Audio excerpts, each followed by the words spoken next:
Assalamualaikum warahmatullahi wabarakatuh. Saya Agus Chandra Setiawan dari kelas TI 20B2.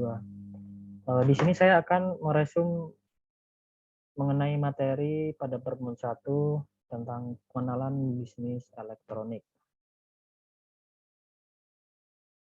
Awal akhirnya bisnis elektronik. Pada tahun 1970-an, aplikasi e-bisnis pertama kali dikembangkan dan digunakan sebagai transaksi pembayaran melalui internet yang disebut dengan Electronic Fund Transfers atau bisa disebut dengan EFT. Ditemukannya Electronic Data Interchange atau EDI yang digunakan untuk mentransfer data secara rutin seperti dokumen-dokumen sampai pada transaksi keuangan.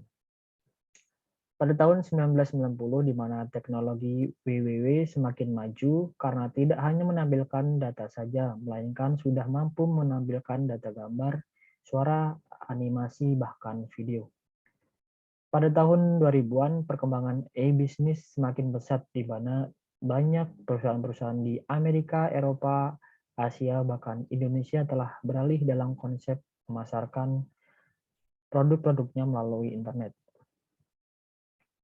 Peran teknologi dalam e-bisnis. Teknologi informasi, mengumpulkan data, memproses data, mengirim informasi. Untuk peran teknologi informasi adalah tools enables transformers. Arsitektur teknologi informasi, ada people, proses, dan teknologi.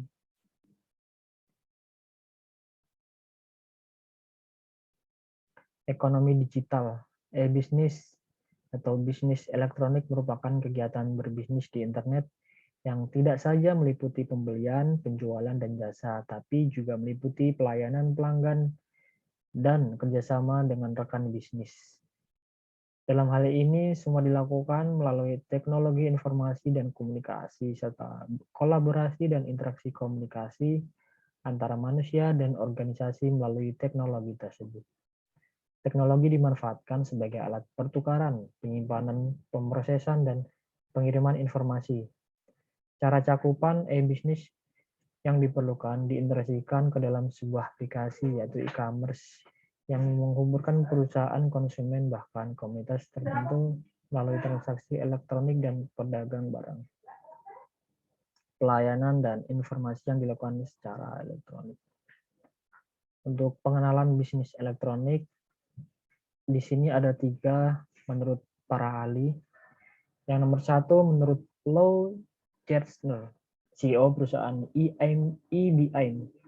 E-bisnis merupakan aktivitas yang berkaitan secara langsung maupun tidak langsung dengan proses pertukaran barang dan atau jasa dengan memanfaatkan internet sebagai media komunikasi dan transaksi.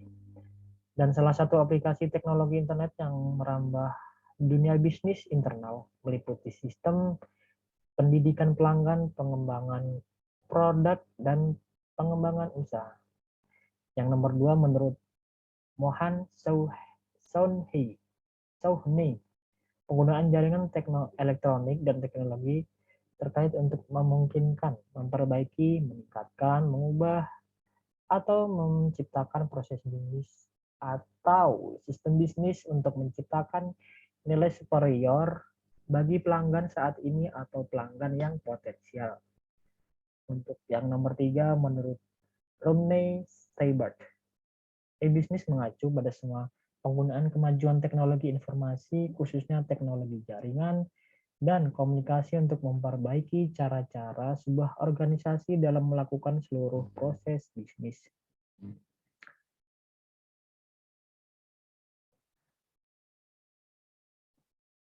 Pengenalan bisnis elektronik. Bisnis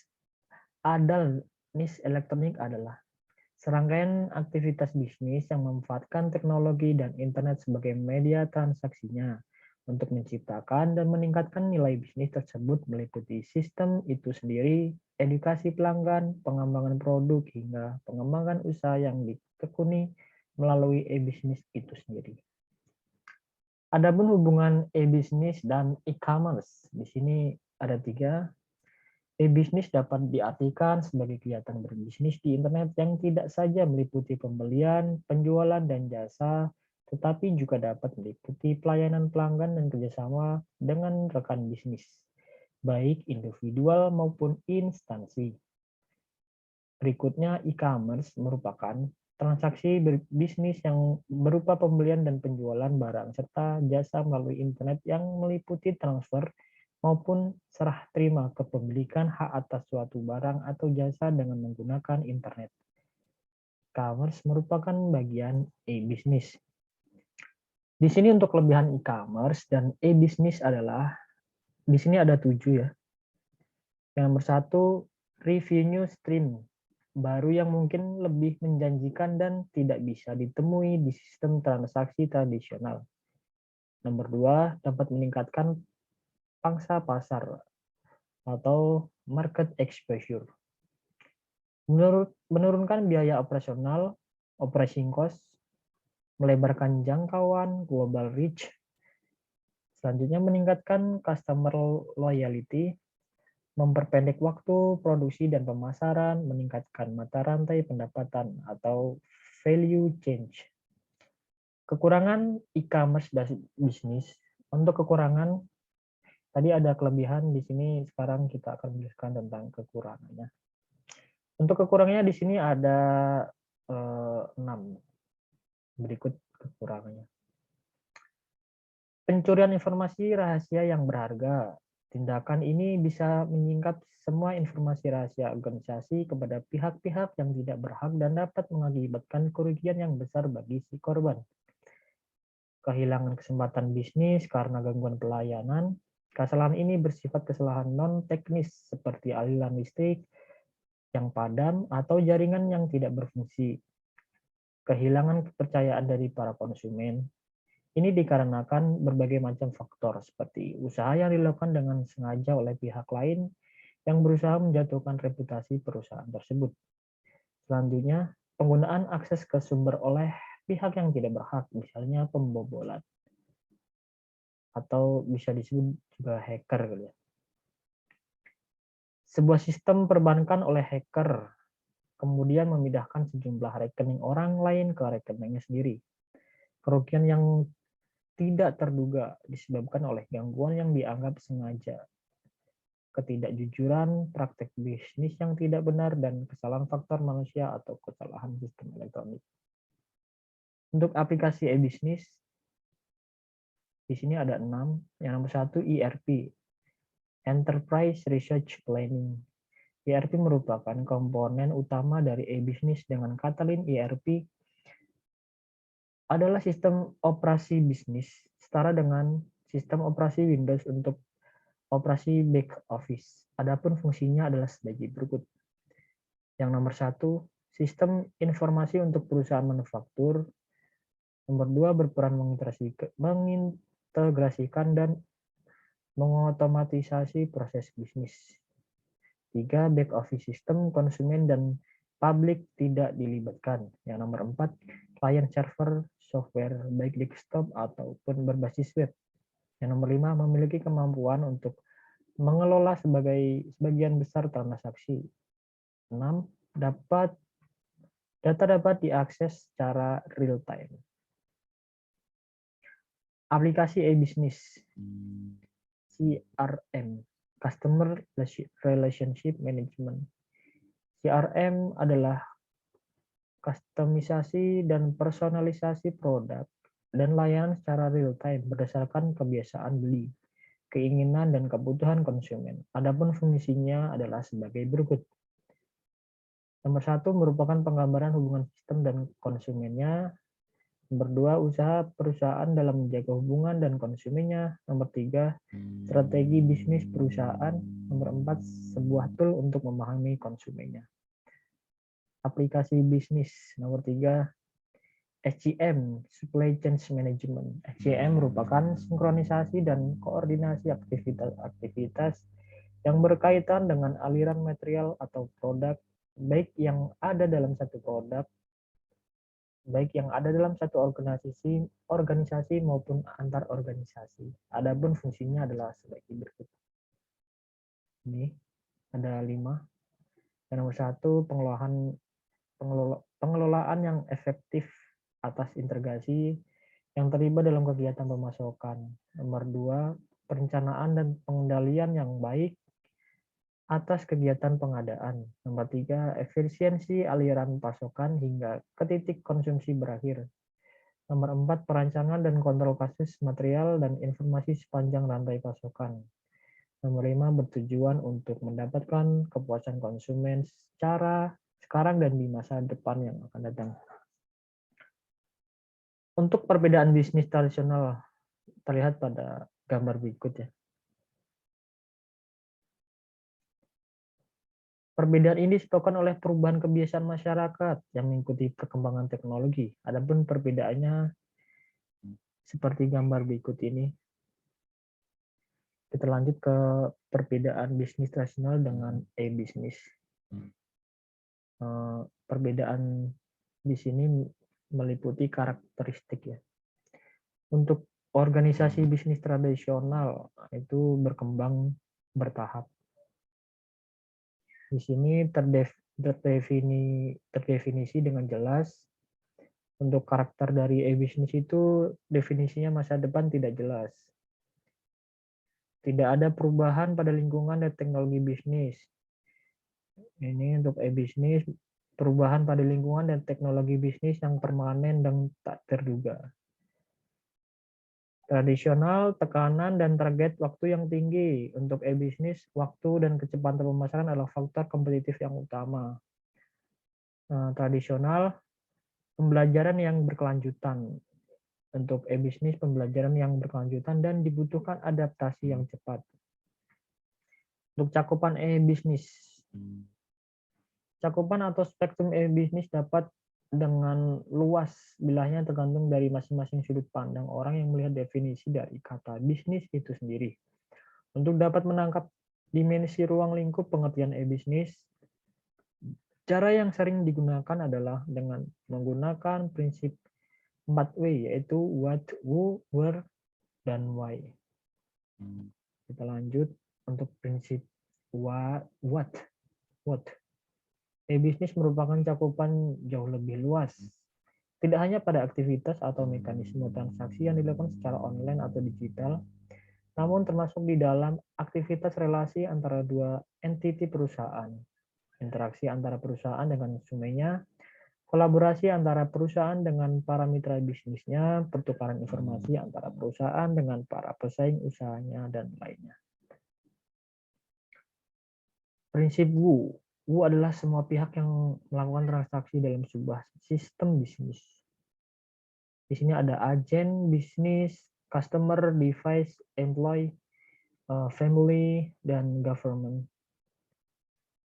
Untuk prinsip Wu-nya, di sini ada terlihat gambar dalam e-bisnis, interaksi dan kegiatan e-bisnis dapat dilakukan di mana saja melalui berbagai kanal akses secara sejauh pihak yang berkepentingan memiliki status elektronik digital sebagai kanal akses.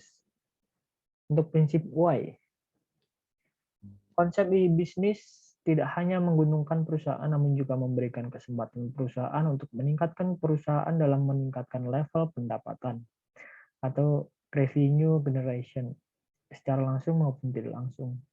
Implementasi e-bisnis yang dilakukan oleh perusahaan memberikan dampak perusahaan dapat melihat berbagai peluang celah bisnis yang selama ini belum pernah ditawarkan kepada masyarakat. Ada spektrum value bisnis. Menurut Charles R. Riger dan Mary P. Donato, ada 5 keuntungan e-bisnis. Di sini ada 5.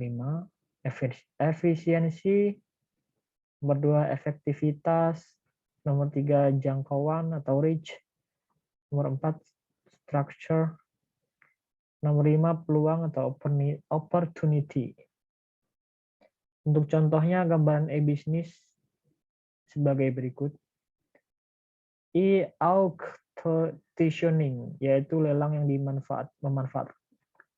memanfaatkan teknologi elektronik sebagai tempat terjadinya proses lelang. E-banking, kegiatan yang melakukan transaksi pembayaran dan transaksi lainnya melalui internet dengan website memiliki bank yang dilengkapi dengan sistem keamanan. E-commerce, transaksi jual beli secara elektronik melalui media internet. E-directories, sebuah layanan pengiriman situs web di mana situs web ditambahkan ke kategori yang tepat dalam direktori online dicari yang meningkatkan visibilitas situs web dan menciptakan inbound link yang relevan dengan sistem web tersebut.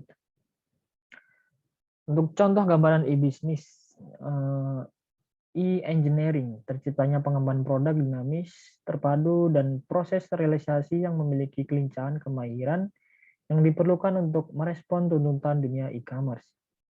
E-franchising, bentuk kerjasama bisnis atau usaha dengan memakai prinsip kemitraan. E-learning, sistem atau konsep pendidikan yang memanfaatkan teknologi informasi dalam proses belajar mengajar. Untuk contoh gambaran e-bisnis, di sini ada 7 ya. Untuk nomor 1, e-mailing, suatu sarana untuk mengirim dan menerima surat atau pesan dengan format digital melalui jalur jaringan komputer dan internet.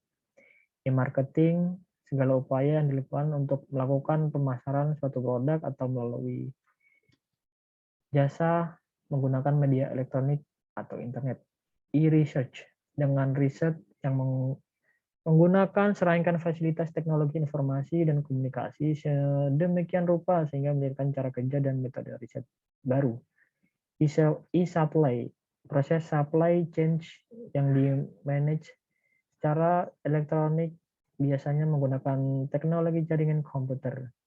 E-trading, suatu sistem perdagangan secara online, yaitu lewat perangkat teknologi internet, di mana dengan sistem ini investor tidak perlu lagi datang atau repot menelpon kantor pialang. Selanjutnya e-travel, kegiatan industri travel yang dikaitkan pada e-commerce atau dengan kata lain travel yang di-online-kan. E-operation research management. Untuk tren ke arah bisnisnya bisa dilihat di sini. Ada customer, e-service, organisasi, pegawai, dan teknologi. Jenis bisnisnya ada B2C atau business to customer. Karakteristiknya antara organisasi dengan perorangan, nilai transaksi kecil, transaksi tidak sering terjadi, relatif sederhana. Untuk B2B atau business to business, antar organisasi, nilai transaksi besar, hubungan yang kuat, dan pengajuan pemberian kredit dari penjualan ke pelanggan, sistem lebih kompleks. Di sini ada business to business, business to government, dan business to education. Ini karakteristiknya sama ini ya. Sekian untuk resume materi dari Bapak dosen. Terima kasih bila ada salah-salah kata. Sekian. Assalamualaikum warahmatullahi wabarakatuh.